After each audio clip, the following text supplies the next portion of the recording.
Selamat pagi Pak, selamat pagi teman-teman. Di sini saya akan presentasikan hasil kerja saya tentang kegawat daruratan neurologi stroke. Yang pertama, latar belakang.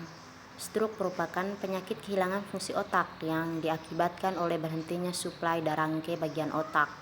Stroke disebabkan oleh trombosis, embolisme cerebral, iskemia, dan hemoragi cerebral.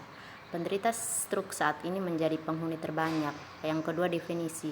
Definisi stroke menurut WHO Text for in Stroke and Other Cerebrovascular Diseases 1989 adalah suatu gangguan disfungsi neurologis akut yang disebabkan oleh gangguan peredaran darah dan terjadi secara mendadak atau dalam beberapa detik atau setidaknya secara cepat dalam beberapa jam dengan gejala-gejala dan tanda-tanda.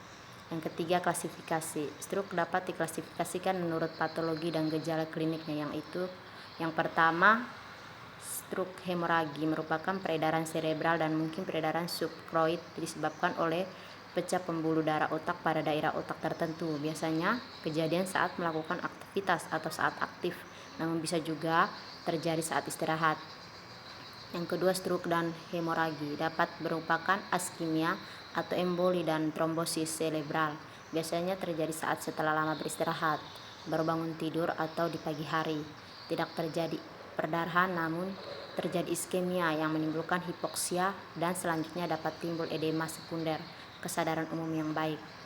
Yang kelima, tanda dan gejala. Stroke penyebab defisit neurologis bergantung pada lokasi lesi atau pembuluh darah mana yang tersumbat, ukuran area yang berfungsinya tidak adekuat, tidak jumlah aliran darah kolateral. Stroke akan meninggalkan gejala sisa karena fungsi otak tidak akan membaik sepenuhnya. Berikut dan tanda-tanda gejala stroke. Yang pertama, kumpulan pada salah satu sisi tubuh atau hemiparese atau hemilegia. Dua, lumpuh pada salah satu sisi wajah anggota badan, biasanya hiperesis yang timbul mendadak. Yang ketiga, tonus otot lemah atau kaku.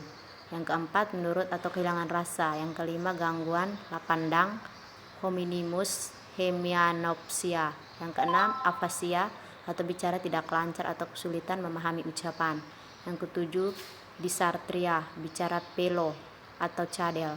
Yang kedelapan, gangguan epilepsi. Yang kesembilan, gangguan status mental. Yang ke-10, vertigo, mual, muntah, atau nyeri kepala. Yang terakhir, kesimpulan. Stroke merupakan penyakit kehilangan fungsi otak yang diakibatkan oleh berhentinya suplai darah ke bagian otak.